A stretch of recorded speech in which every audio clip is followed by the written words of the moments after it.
dizer para os irmãos que todas as palavras que foram ministradas até agora, elas foram pensadas há uma semana atrás, lá em Campina Grande, em oração, buscando o Senhor, buscando o Espírito Santo. O Senhor nos fez olhar para o livro de Efésios, e o Senhor, dentro do livro de Efésios, nos deu alguns temas para revisarmos com os irmãos. Digo revisar porque não tem nada de novo naquilo que está se falando aqui. O que vem de novo para nós é a graça do Senhor, amém? E a fé que Ele está colocando no nosso coração para praticarmos o que estamos ouvindo. Queria compartilhar um pouco com os irmãos sobre comunhão com Deus. Conversar um pouco. Hoje vai ser mais rápido que ontem. São menos coisas para se falar, mas tão deliciosas quanto a que falamos ontem. Falar de comunhão com Deus é principalmente um desafio à mudança da nossa agenda.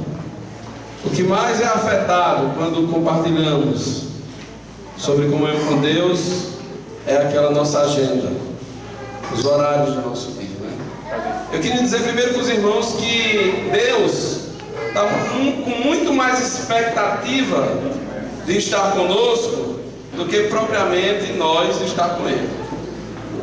Tem um cântico de Asaf, não sei se é bem dele, eu sei que ele canta, né? Vamos ler, está em 1 Crônicas 16:9. Fala dos olhos do Senhor, né? Que passam por toda a terra. Vocês conhecem esse canto? Diz que passam por toda a terra para mostrar-se forte para quem? Para com todo aquele que o seu coração é totalmente dele. Vamos abrir aí em 1 Crônicas 16:9. Alguém de voz potente, meu leitor? Alguém que encontrou o texto, por favor, leia. 1 Crônicas 16:9. Cantai de salmos, narrai todas as suas maravilhas. 1 Crônicas 16:9. Então é a segunda. 2 Crônicas 16:9. Se não for, é falha nossa. Porque quanto ao Senhor, seus olhos passam por toda a terra, para mostrar-te forte para com aqueles cujo coração é totalmente dele. Nisto procedeste loucamente, por isso desde agora haverá guerras contra ti. Repete só o miolo do texto. Porque quanto ao Senhor, seus olhos passam por toda a terra, para mostrar-se forte para com aqueles cujo coração é totalmente dele. Os olhos de Deus estão rodeando a terra e procurando pessoas que querem dar o seu coração totalmente a Ele, querem viver para Ele, querem comungar com Ele. Amém? Então isso é uma ótima notícia, porque se da parte de Deus já há essa procura, já há esse interesse, já existe esse desejo de Deus, então nós estamos com a faca e o queijo na mão. É só desfrutar dessa presença. Amém? Amém. Amém, irmãos? Amém. Então guardemos isso, que o interesse de Deus está conosco. O interesse de Deus em ter comunhão comigo e com você é muito maior do que o nosso em ter comunhão com Ele. Na realidade, toda a parte de Deus Ele tem feito, Ele já fez e Ele tem feito, para ter cada um de nós no seu colo, para ter cada um de nós pertinho dele, para ter cada um de nós juntinho dele, dia após dia, minuto após minuto. Resta a nossa parte então, né? Agora, é importante que essa nossa comunhão com Deus tenha uma base sólida de fé, porque muitos se acham indignos de ter essa comunhão com Deus, muitos se acham incapazes. Eu lembro que eu me converti com 19 anos de idade, 18, 19 anos, e uma das minhas maiores dificuldades no início da minha fé era ouvir a voz de Deus. Eita, que eu ficava perturbado com os negócios. Ouvir a voz de Deus. Eu lá sabia que voz era essa. Tem gente que escuta a voz de Deus assim, audível mesmo, audível, né? Assim como alguém, como eu estou falando com você. Eu nunca escutei a voz de Deus assim, mas há pessoas que tiveram essa experiência. E eu fiquei os primeiros anos da minha caminhada com Jesus, com esse desespero no meu coração de ouvir a voz de Deus, de saber quando era que Deus estava falando. A família da minha esposa é de descendência italiana. E são 4 irmãs: Ana, a minha esposa, aí vem Gerlane, que está na Itália, Mafalda e Lourdinha, que mora em João Pessoa. Elas têm uma semelhança muito grande na voz. Na época que eu noivei com Ana, eu ligava. Na época não existia celular, o telefone era aquele de casa, com aquele disco assim. E eu ligava 1 vez, 2 vezes por semana para Ana. E algumas vezes Mafalda, a irmã dela, atendia o telefone do outro lado e eu dizia: Ana, ela oi!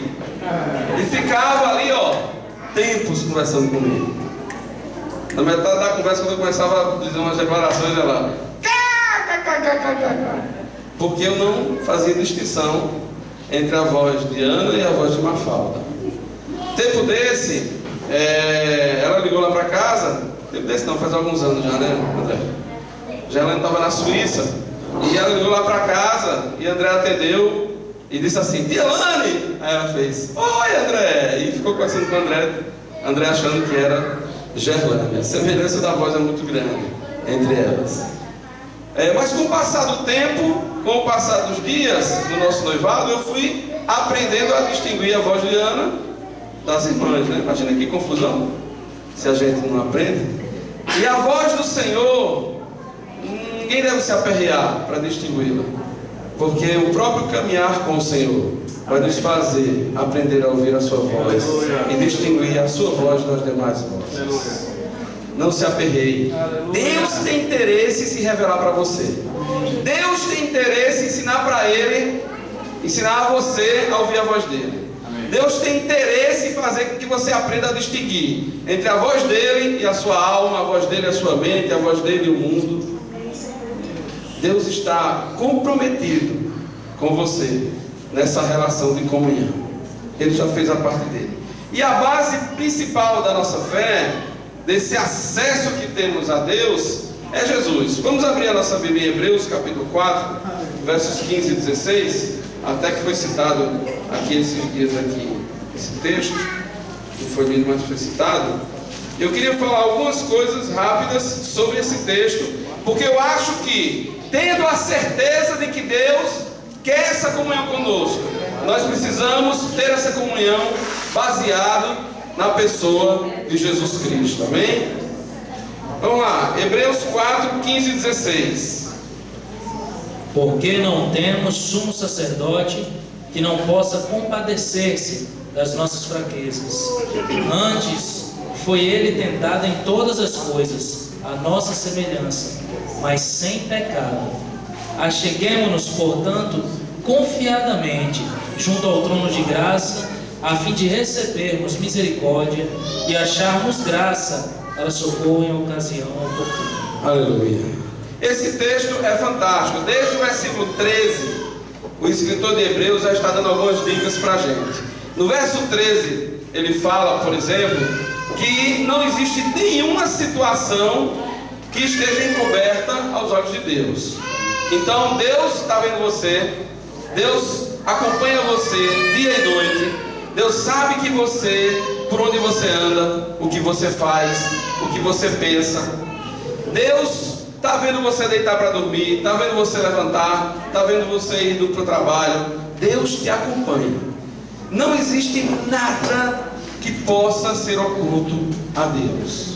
Esses dias eu achei um salmo interessantíssimo falando sobre confissão de pecados. Não fala sobre isso diretamente, mas menciona um pouco dessa questão, que é o Salmo 36, 1 e 2. Leia o Salmo 36, 1 e 2, um versículo muito interessante, que saltou sobre essa questão de esconder, de situação escondida, né? de que para Deus tudo está revelado, tudo é patente aos olhos de Deus. Salmo 36, 1 e 2.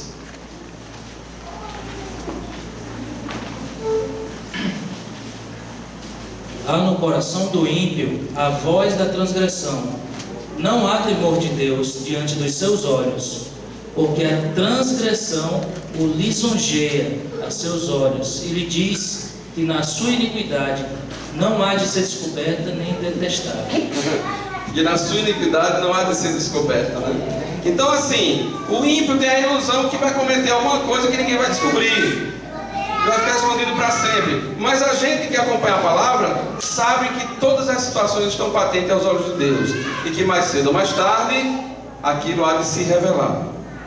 Pois bem, se pecados que tentam se esconder Deus revela, imagina o olhar de Deus para cada um de nós, que somos santos, que estamos na presença do Senhor. Então Deus vai contigo para a escola, Deus entra com você no teu trabalho, Deus vai com você à casa lotérica pagar as contas, Ele vê a fatura do cartão de crédito, da luz, da energia. Deus te acompanha dia e noite, está perto ali de você, querendo esse contato, querendo essa comunhão. Ele está dentro de você pela presença do Espírito Santo, mas Ele caminha com você para onde você vai, e está do seu trono contemplando a tua vida. E Ele sabe que você quer comunhão com Ele, e Ele quer com você também. Ele quer se revelar para você. Bem, mas analisando esse texto, do verso 14, Jesus é apresentado para resolver um problema. Qual é o problema? É que o pecado poderia fazer separação entre nós e Deus. Eu digo poderia porque nós entendemos o sacrifício de Cristo e nós confessamos os nossos pecados. Então nós temos nossos pecados perdoados. Então o pecado não pode nos separar de Deus. Jesus se apresenta como sumo sacerdote, e Ele se apresenta como sumo sacerdote capaz de mediar essa comunhão nossa com Deus. Jesus se apresenta dizendo assim, fique tranquilo, eu vou ser o elo entre você e o Pai. Eu que acabei com a inimizade, com o pecado gerado entre vocês, eu vou ser esse sumo sacerdote aqui. Se você por acaso cair na caminhada, não se preocupe, eu estou aqui para ser esse mediador dessa restauração. Por minha causa, você nunca vai ter sua comunhão com o meu Pai interrompida. Jesus está se oferecendo para a gente como esse sumo sacerdote, como alguém para manter a nossa comunhão com o Pai. E Ele se mostra altamente qualificado, como foi dito hoje de manhã aqui, porque Ele viveu nessa terra, Ele sofreu o que sofremos. As tentações que você tem hoje, Jesus teve. Aí você diz, mas Bequinha, naquela época não tinha internet. Mas Jesus foi tentado na pornografia, na internet. Não na internet não, mas na pornografia foi, porque existia pornografia desde que existe pecado. Jesus foi tentado na cobiça, Jesus foi tentado na área sexual, Jesus foi tentado na tristeza, na amargura, na depressão, mas Ele nunca se rendeu a nenhum desses pecados. Ele foi perfeito. 1 Pedro 2,22, o qual não cometeu pecado, nem na sua boca se achou engano. Então Ele é qualificado para mediar a nossa comunhão com o Pai.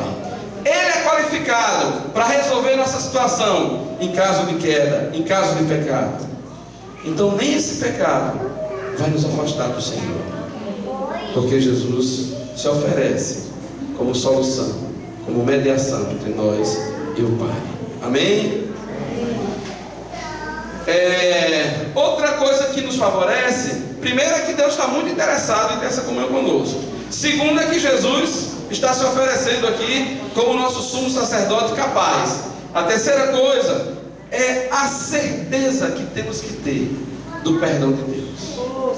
Nós entendemos o princípio de andar na luz, da confissão de pecados, mas tem gente que confessa o pecado e fica meio sem certeza desse perdão, e fica querendo uma bronca, e fica querendo uma disciplina, e fica querendo algum tipo de sacrifício humano para resolver essa situação. Queridos, nós temos que ter convicção de que a obra de Cristo na cruz, ela foi completa. Amém? A obra de Jesus Cristo naquela cruz foi completa.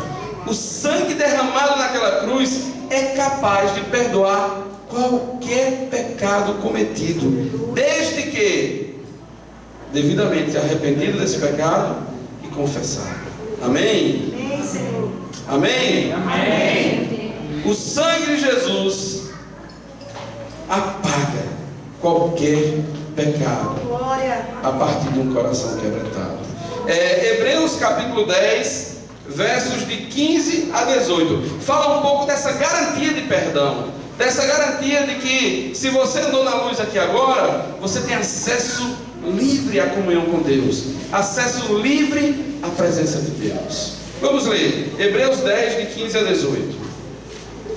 E disto nos dá testemunho também o Espírito Santo, porquanto, após ter dito, esta é a aliança que farei com eles, depois daqueles dias, diz o Senhor, porei no seu coração as minhas leis, e sobre a sua mente as escrevereis. Acrescenta, também de nenhum modo me lembrarei dos seus pecados, e das suas iniquidades, para sempre.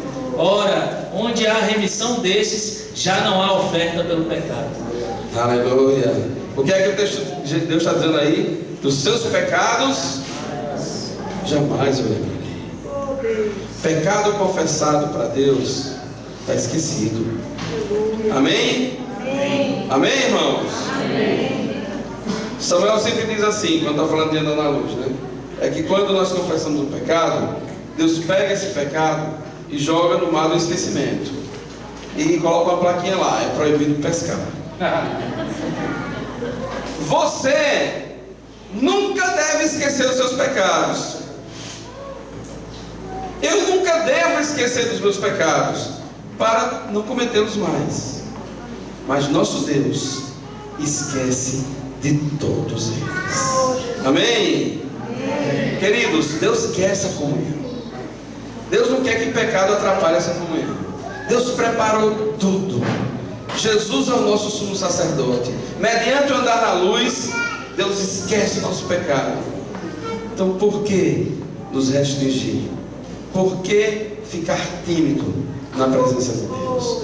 Por que não usufruir da beleza que é essa comunhão nossa com o Pai? Na presença de Jesus, a alegria.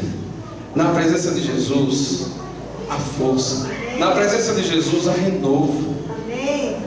Na presença de Jesus, há tudo aquilo que precisamos para caminhar em santidade. Amém?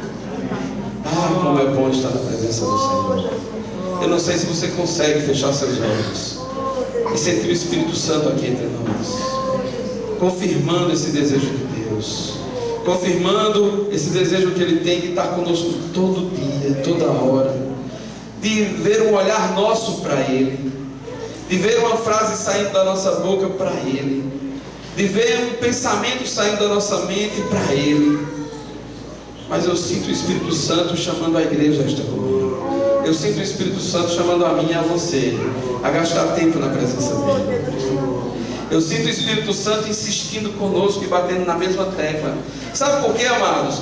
Porque todas as demais áreas da nossa vida dependem dessa comunhão. Nós temos coisas tão especiais na nossa vida de igreja, e daqui para o final, talvez o Senhor nos traga aqui uma palavra sobre vida de igreja.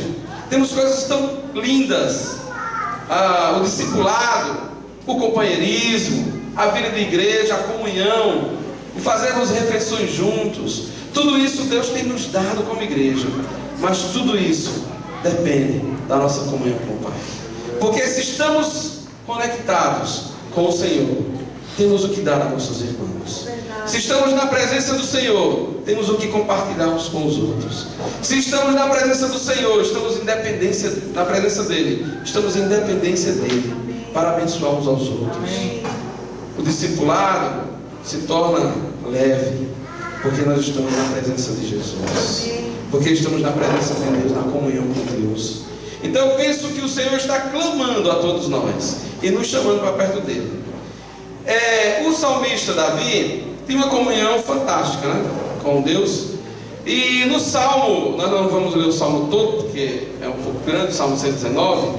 Mas no Salmo 119, nós separamos alguns versículos que falam do ardor do coração de Davi pela lei do Senhor, pela palavra do Senhor. E nós entendemos que a palavra, para nós a Bíblia hoje, está escrita aí na sua mão, é uma das ferramentas que temos na comunicação com Deus. Você abre a Bíblia, na dependência do Espírito Santo, Deus fala com você. Amém. É ou não é? É verdade. Quantas vezes a gente começou a ler a Bíblia ali? Um versículo, 2 versículos, 3 versículos. Muitas vezes que a gente já sabe até decorar do versículo, mas de repente a gente está lendo ali e faz assim, para dentro do seu coração. Está vendo, né? Assim? Logo choro. Tchum. E você é cheio de fé, cheio de alegria. Sabe por quê? Que Deus falou com você. Deus está revelando a palavra dele para você. E Davi tinha naquela época Davi não tinha uma Bíblia portátil assim como nós para andar, né? Mas Davi conhecia a lei do Senhor, Davi conhecia os mandamentos do Senhor, Davi tinha intimidade com Deus. E alguns versículos desse capítulo, desse salmo, fala desse ardor de Davi pela lei do Senhor. Vamos ler, Salmo 119. Primeiro vamos ler o versículo 14. Mas me regozijo com o caminho dos teus testemunhos do que com todas as riquezas. Queria que tu pegasse outra tradução. Entra na Bíblia em outra tradução. É outra tradução essa? Por favor. 119, 14, vai. Folgo mais com o caminho dos teus testemunhos do que com todas as riquezas. Caminho dos teus testemunhos. Grifa aí, caminho dos teus testemunhos. Está falando de Deus. Verso 18. Desvenda os meus olhos para que veja as maravilhas da tua lei. As maravilhas da tua lei. Vocês conseguem perceber essa afirmação, desse ardor do coração de Davi pela lei do Senhor? Verso 19. Sou peregrino na terra. Não escondas de mim os teus mandamentos. Não escondas de mim, ó Deus, os teus mandamentos. Verso 24. Também os teus testemunhos são o meu prazer e os meus conselheiros. Os teus testemunhos são o quê? O meu prazer, né?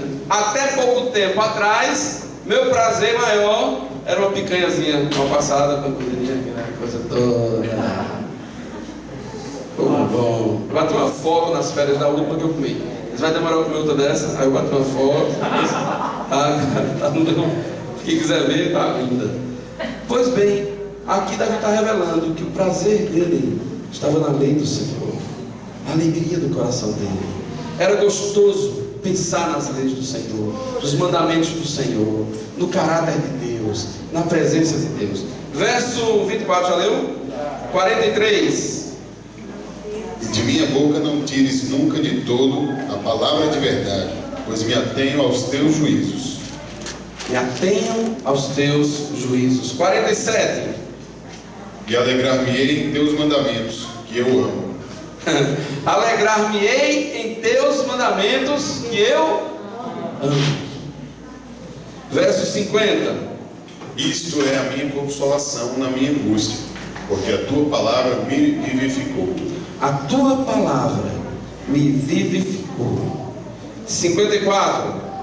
Os teus estatutos têm sido os meus cânticos no lugar das minhas peregrinações. Aleluia. Cantava, né? Cantava as leis do Senhor. 57. O Senhor é a minha porção. Eu disse que observaria as tuas palavras. Observaria as tuas palavras. 77. Venham sobre mim as tuas misericórdias, para que viva, pois a tua lei é a minha delícia. A tua lei é a minha delícia. 80. Seja reto meu coração para com os teus estatutos, para que eu não seja confundido. Seja reto o meu coração com os teus estatutos. 92. Se a tua lei não fora toda a minha alegria, há muito que teria perecido na minha angústia. A tua lei fosse toda a minha alegria. Há um consolo de Deus aí para Davi, através da lei do Senhor, né? 90 aí, tu leu agora? 96. A toda perfeição vi, A toda perfeição vi limite, mas o teu mandamento é amplíssimo. O teu mandamento é amplíssimo. 97. Ó, quanto amo a tua lei, é a minha meditação em todo dia. Aleluia. 98. Tu, pelos teus mandamentos, me fazes mais sábio que meus inimigos, pois estão sempre comigo. Dava sabedoria, né? Os mandamentos do Senhor traziam sabedoria para ele. 103. Ó, quão doces são as tuas palavras ao meu paladar, mais doces do que o mel à minha boca. Tuas palavras são doces. 111. Os teus testemunhos tenho eu tomado por herança, para sempre, pois são o gozo do meu coração. É o gozo do meu coração. 112. Inclinei o meu coração a guardar os teus estatutos, para sempre, até o fim. Inclinei, aí é uma determinação dele, né? Ele decidiu inclinar o coração dele para guardar os mandamentos do Senhor. 127. Pelo que amo os teus mandamentos mais do que o ouro, e ainda mais do que o ouro fino. Amo os teus mandamentos mais do que o ouro. 131. Abri a boca e respirei, pois que desejei os teus mandamentos. Abri a boca e quê? Respirei. Por quê? Desejou os teus mandamentos. Desejei os teus mandamentos.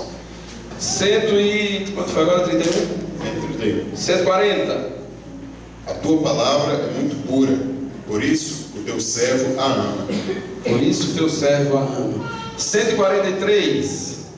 Aperto e angústia se apoderam de mim. Não obstante, os teus mandamentos são o meu prazer. Aleluia. 161.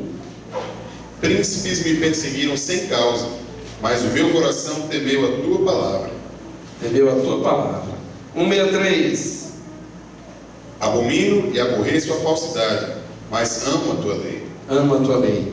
176. É o último, né? Deve ser. É o último do capítulo. Lê. Então você não precisa parar não, viu?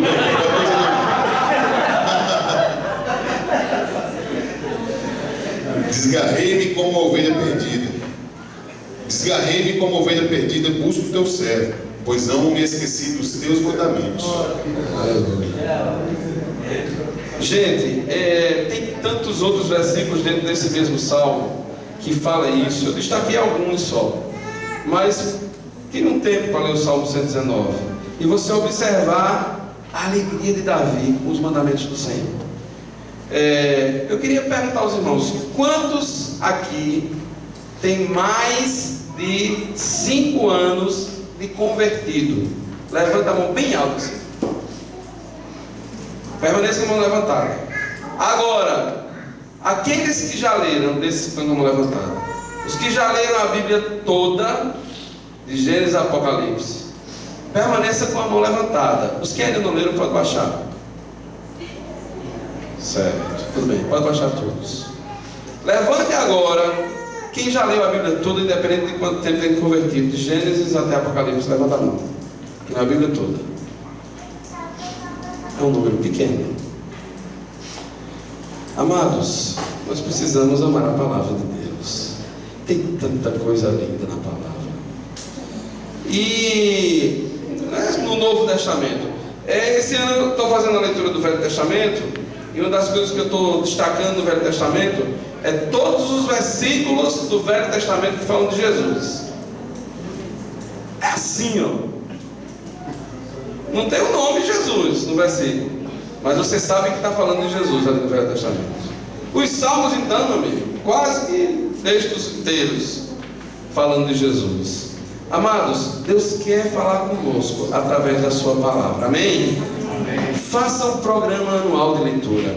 Qualquer Bíblia mais organizada tem atrás um programa já bem impresso, um programazinho de leitura anual, que você lê um tantinho por dia e que ao final de 365 dias você leu a Bíblia toda. É importante você ter esse desafio. É importante você assumir esse compromisso. Chama teu pai e tua mãe, diz assim: pai e mãe, me ajudem para que eu possa ler a Bíblia toda. Me ajudem aqui. Lá em casa nós começamos nesse ano um projeto lá de leitura da Bíblia todo ano. Ana Luísa foi desafiada a ler o Novo Testamento todo, né, esse ano. A leitura mais lenta, mais explicando. E eu, André e Ana queremos durante esse ano ler a Bíblia toda. Eu posso testemunhar para os irmãos, só essa palavra por si só, ela penetra no teu coração e te tira de qualquer situação que você esteja. 2011, eu estava mais enrolado do que a bobina do FOR 26. Não sei quantos aqui pegaram o FOR 26, né? Eu sou o mais antigo, né? Pois aquela bobina estava bem enroladinha. 2011, eu estava mais enrolado do que a bobina do FOR 26. E eu tomei uma determinação no meu coração: eu vou ler a Bíblia todo dia, mesmo enrolado. E quando eu comecei a ler a Bíblia, no instante desenrolou. A palavra de Deus falou no meu coração. A palavra de Deus tirou as pendências que estavam dentro de mim. A palavra de Deus me fez enxergar Jesus. A palavra de Deus me fez enxergar o amor de Deus por mim. A palavra de Deus me fez enxergar o propósito eterno de Deus. E como Deus conta com a minha vida para cumprir esse propósito. Temos que amar essa palavra. Não é natural ter 5 anos de convertido, 6 anos, 2 anos, 1 ano. Não, um ano está no primeiro ano, né? Mas 2 anos, 3 anos, 4 anos e não ter lido a Bíblia toda. É importante termos esse hábito. É importante assumirmos esse compromisso. Os livros que se vendem hoje, Samuel falou de alguns livros aqui que não são recomendados, né, Samuel? Mas, rapaz, você passa na livraria, o livro, o tamanho, e a garotada pega esse livro, e poucos dias lê o livro todo. Nós precisamos amar a palavra do Senhor, a vida da palavra do Senhor, com o Espírito Santo nos revelando esta palavra. Ela se transforma em vida dentro de nós. Amém? Amém. Nós temos ferramentas para ajudar. Nós temos a apostilinha 1, a apostilinha 2, a apostilinha 3, a apostilinha não sei quanto. São ferramentas, são boas. Mas precisamos amar a palavra. Precisamos ir além disso. Como poderemos receber do Senhor comida sólida se queremos ficar com leitinho o resto da vida toda? Alguém que foi batizado agora, é importante que ele faça aquela apostilinha 1, se fundamente no Senhor. Mas alguém que tem 5 anos de convertido, ele tem que fazer todas as apostilas no ano. E ainda ler a Bíblia toda. E se possível estudar mais alguma coisa da palavra. Por quê? Porque a palavra é alimento para nós. Amém. Todo dia a gente toma café. A maioria, né? Todo dia a gente almoça. Todo dia a gente janta. Ainda faz umas boquinhas nos intervalos. Nós temos necessidade de alimento para o nosso corpo. E você acha que não temos a necessidade de alimento para o nosso espírito? E qual é o alimento para o nosso espírito, senão a palavra de Deus? Como fortalecer a nossa fé, se não for pela palavra de Deus? Então devemos ter um alvo, ler a Bíblia toda. E temos que ter um segundo alvo, mais importante ainda do que esse, que é mesmo que eu não consiga ler a Bíblia toda em um ano, mas que durante um ano eu leia a Bíblia todos os dias. Amém. Lembra do povo lá no deserto? Eu falei isso ontem aqui. O povo no deserto era sustentado por Deus com o maná, mas o maná só funcionava um dia, com exceção do sábado, né? Que o sábado eles escolhiam para 2 dias, os outros dias era só. O que é isso? Rapaz, é Deus querendo estar com a gente todo dia.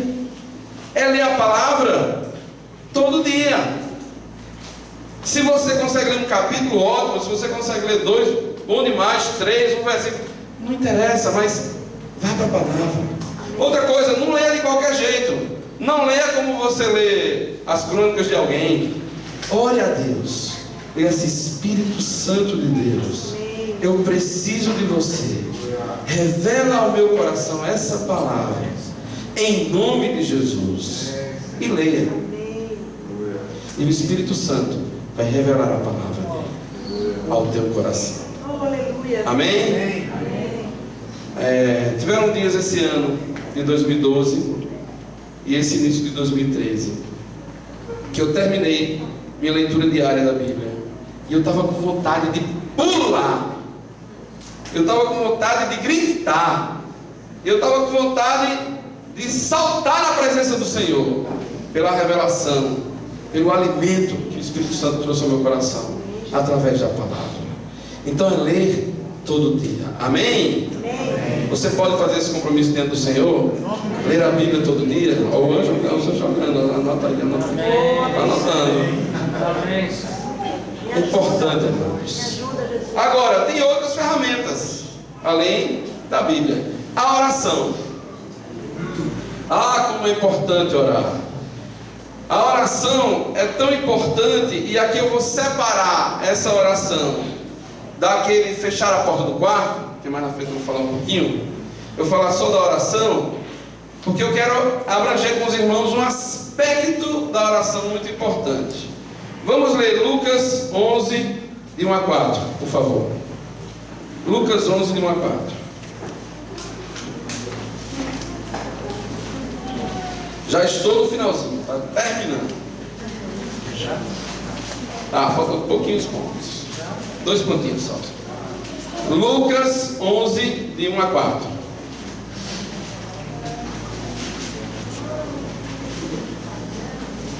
Vamos 24. 11, de 1 a 4. E aconteceu que, estando ele a orar em um certo lugar, quando acabou, lhe disse um dos seus discípulos: Senhor, ensina-nos a orar, como também João ensinou aos seus discípulos. E ele lhes disse: quando orares, dizei: Pai, santificado seja o teu nome, venha o teu reino, dá-nos cada dia o nosso pão cotidiano, perdoa-nos os nossos pecados, pois também nós perdoamos a qualquer que nos deve, e não nos conduz em tentação, mas livra-nos do mal. Amém. Aí é um esboço de oração que Jesus deu, né? Alguém perguntou a ele: como é que ora? Isso é assim, ó. Aí fez um esboço de oração. Cabe a cada um de nós meditar um pouco sobre essa oração, estudar um pouco esse esboço. Não é que você vai ficar repetindo essas mesmas palavras, mas esse Pai Nosso você pode dividir ele em tópicos de intercessão e transformar na sua oração. Agora, Lucas 6,12. O que é que diz Lucas 6,12?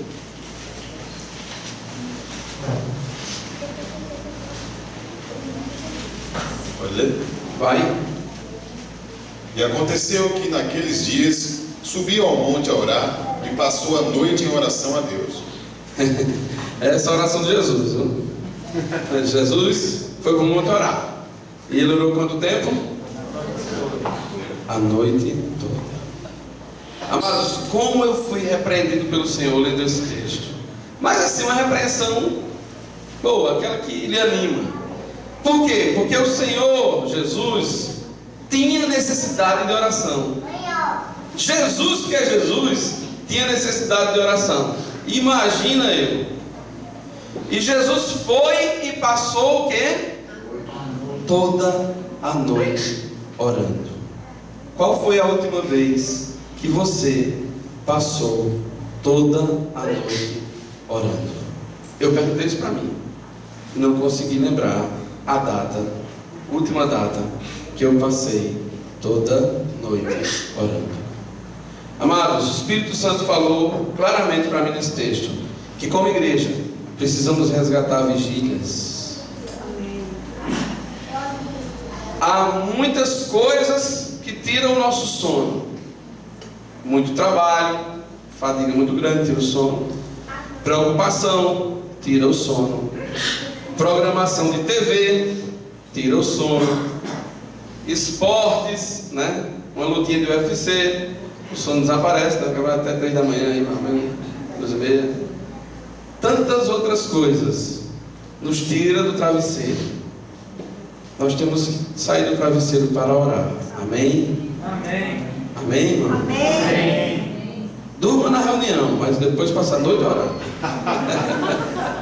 Anota seu nome. Frase do dia. Precisamos fazer vigílias. Amém, Jesus. Não é uma programação da igreja, é uma necessidade de cada irmão. É uma necessidade nossa passar a noite com o nosso Pai em oração. Oh, Jesus. Lucas 9, de 28 a 31.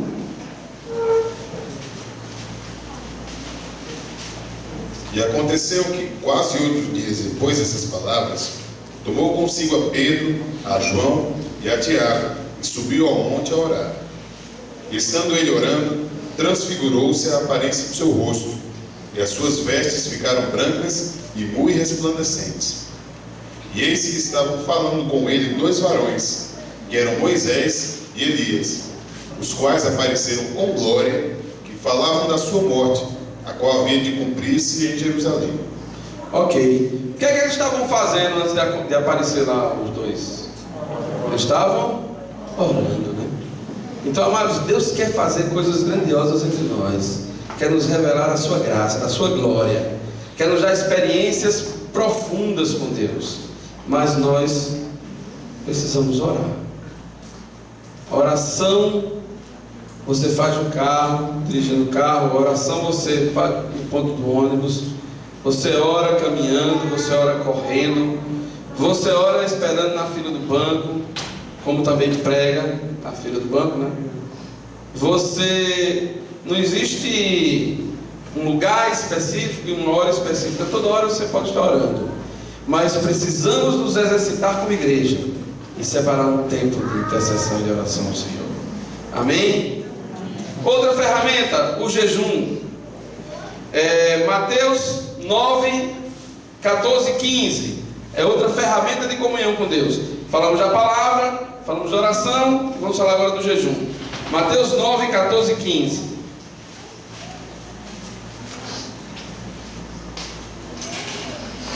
E então chegaram ao pé dele os discípulos de João, dizendo: por que jejuamos nós e os fariseus muitas vezes, e os seus discípulos não jejuam? Disse-lhes Jesus: podem porventura andar tristes os filhos das bodas, enquanto o esposo está com eles? Dias, porém, virão em que lhes será tirado o esposo, e então jejuarão. Muito bem, obrigado. Amados, chegamos nesses dias. A necessidade de jejum. Há coisas que estão pendentes na nossa vida, na vida dos irmãos. Há pessoas que precisam ser salvas. Precisamos jejuar. Precisamos gastar tempo diante do Senhor. Compromisso semanal de jejum. É bom que eu falei no início, né, que a comunhão com Deus tem que afetar a nossa agenda. Nós precisamos marcar, nós precisamos colocar alvos definidos. Então, jejuar semanalmente. Amém. Pelo menos uma vez na semana a igreja tem que jejuar. Teve durante um tempo lá em Campina Grande, acho, sei lá, muitos anos lá, 5, 6 anos, 7 anos, nós marcávamos um jejum com a igreja toda. E era assim, 3 dias de jejum, adultos e crianças. Então nós almoçávamos na na quinta-feira, e íamos almoçar no domingo. E nos reunimos nas casas à noite para orar. As crianças que jejuavam eram assim, de 8, 9 anos, 10 anos. Aí chegava tudo morto ali, dando piripaque. A mãe de vez em quando botava uma suquinha na boca, um negócio para...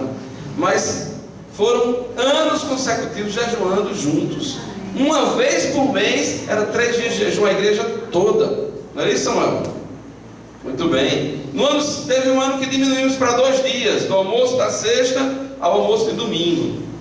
E depois entendemos que deveríamos tirar do calendário da igreja, mas estimular cada discípulo a ter um alvo de jejum semanal. Hoje estimulamos a igreja a isso, os irmãos a isso, a toda semana jejuar. Aí você pode dizer: não, mas eu tomo um remédio para escurecer meu cabelo. Seu Rosemiro, o pai de Samuel, ele jejuava e ele tomava quantos comprimidos por dia? 14 comprimidos por dia. Ele jejuava tomando esses 14 comprimidos por dia. Não estou dizendo que você tem que fazer assim, mas eu estou dizendo que se um idoso com mais de 80 anos tomava 14 comprimidos por dia em jejum, o que podemos fazer, irmãos? Não há limites para quando nós queremos a comunhão com Deus. Amém. Não há limites para quando a gente quer vencer nessa área. Cuidado com os jejuns parciais. O jejum parcial pode ser feito? Pode, desde que não seja para fugir do total. Porque tem gente fazendo jejum parcial com força no meio da igreja, mas não faz o jejum total. Então ele jejuma chiclete bloco, né? Ele jejuma choquito. Agora toalha. Agora a gente não, né? Porque eu sou dessa época. Chocolate, como era o nome? Esqueci.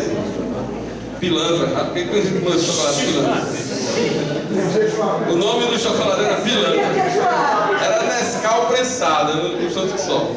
Então veja só, há pessoas que se lançam em jejum parcial porque não querem encarar o jejum total, porque tem dor do estômago, porque tem tontura, dor de cabeça. Se você quiser jejuar e ficar na mesma força que você está, ore muito ao Senhor, porque geralmente dá uma fraqueza mesmo, dá dor de estômago, dor de cabeça, essas coisas, mas isso não pode impedir o avanço da igreja no jejum.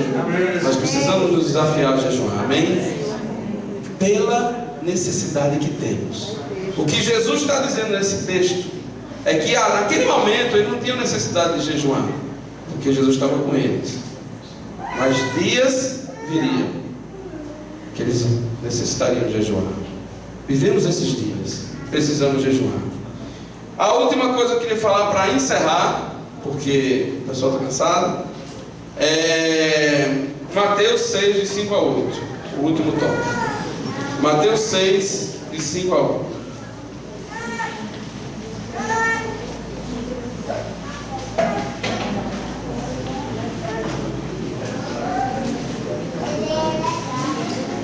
Mateus capítulo 6, do 5 a 8. E quando orares, não sejam como os hipócritas, pois se comprazem em orar em pé nas sinagogas e às esquinas das ruas, para serem vistos pelos homens. Em verdade vos digo que já receberam o seu galardão. Mas tu, quando orares, entra no teu aposento e, fechando a tua porta, ora a teu Pai, que vê o que está oculto. E teu Pai, que vê o que está oculto, te recompensará. E orando, não useis de vãs repetições, como os gentios, que pensam que, por muito falarem, serão ouvidos. Não vos assemelheis, pois, a eles, porque vosso Pai sabe o que vos é necessário antes de vós o pedirdes. Até 8? Muito bem. Amados, eu não vou me aprofundar nesse ponto, por causa da história de Gandhi. Já vou falar da história de Gandhi? Uma mãe levou o filho dela, que era diabético, para conversar com Gandhi. Aí chegou para Gandhi e fez um pedido. Disse: Gandhi, eu queria pedir a você que pedisse ao meu filho para ele não comer doce, açúcar, porque ele é diabético doente. Eu falo com ele, ele tem uma admiração muito grande por você. Então peça a ele para parar de comer açúcar, senão ele vai morrer. Aí Gandhi disse assim: olha, venha daqui a uma semana. Aí ela não entendeu, ficou chateada. Eu disse: rapaz, eu vi meu filho, é tão fácil de dizer. Uma semana depois ela chegou lá, meio bloqueada, mas foi. Disse: olha, eu trouxe um menino, hoje você vai falar alguma coisa? Aí ele olhou para o menino e fez: meu filho, não coma açúcar, faz mal à sua saúde. Você vai morrer se você continuar comendo açúcar. Aí a mãe olhou assim, ela fez: posso fazer uma pergunta? Eu disse: pois não. Ela disse: por que semana passada o senhor não mandou ele parar de comer açúcar? Eu disse: porque até semana passada eu comi açúcar. Não dá para aprofundar esse tema, porque eu preciso crescer nele ainda. Eu quero dizer aos irmãos que estou num grande esforço para fechar a porta do meu quarto e ouvir a voz do Senhor. Porque esse fechar a porta do quarto não é aquela oração da lista: Senhor, abençoa fulano, do ministério da igreja secular. Não é uma reunião de pedidos a Deus. Fechar a porta do quarto é fechar a porta do quarto, sentar lá e ouvir o Senhor, e ter um contato, comunhão com o Senhor. Tenho me esforçado e tenho tido momentos maravilhosos, mas ainda é uma luta para mim fazer isso. Não porque não queira, mas pelos afazeres, os cuidados dessa vida. E eu sei que o Espírito Santo, assim como está me desafiando a isso, está desafiando a você. Não dá para ser discípulo se a gente não tem praticado a sua palavra. Precisamos gastar um tempo no colo do Senhor. Precisamos fechar a porta do nosso quarto e aquietar nossa mente, e aquietar nosso coração, e ouvir a voz do Senhor, e conversar com Ele, e ter essa comunhão com Ele. Amém? Amém. A palavra, a oração, o jejum, fechar a porta do quarto. Eu não sei qual é o maior desafio para você. Que estágio você está? Qual é o mais difícil? Qual é o mais fácil? Eu sei de uma coisa: Deus quer ter comunhão com cada um de nós. Ele está interessado nisso. Amém? Feche teus olhos. Senhor, nós te amamos e nós pedimos ao Senhor a tua ajuda. Senhor, nos ajuda a ter comunhão contigo. Ah, Senhor, tu providenciaste tudo. Tu providenciaste o perdão dos nossos pecados. Jesus como nosso mediador. O véu do templo foi rasgado de alto a baixo. Com ousadia podemos entrar na tua presença.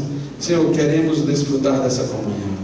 Nos ajuda a amar a tua palavra, a ler a tua palavra, a nos alimentar da tua palavra. Nos ajuda a ter alvos de oração bem definidos. Nos ajuda a crescer no jejum, em mortificar a nossa carne, em fortalecer o nosso espírito na comunhão com o teu Espírito Santo. Faz com que cada irmão vença os seus limites no jejum.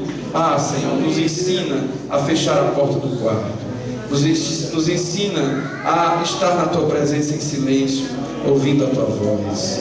Queremos crescer na comunhão contigo. Nos ajuda em nome de Jesus.